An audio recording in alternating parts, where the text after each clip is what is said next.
अगं आय आमच्या शाळेतल्या मास्तरीन बाई द्या. अगं बाई ग बाई येते अहो कवा शाळेत नाव घालायला आलती बघा ह्याचं.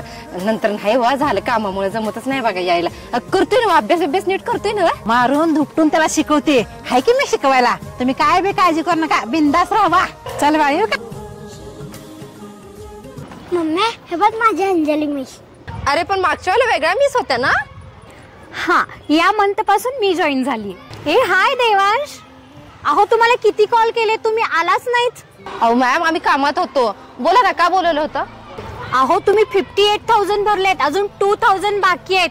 आणि काय हे तुमच्या मुलाचा होमवर्क कधीच कंप्लीट नसतो. त्याचे बुक्स बघा तुम्ही नोटबुक सुद्धा इनकम्प्लीट असतात. असा हलगर्जीपणा नाही चालणार हो. अहो आम्ही दोघंही बिझी असतो आणि तरीही त्याचे प्रोजेक्ट्स वगैरे मी घेते कंप्लीट करून. तेवढा नाही वेळ द्यायला भेटतो.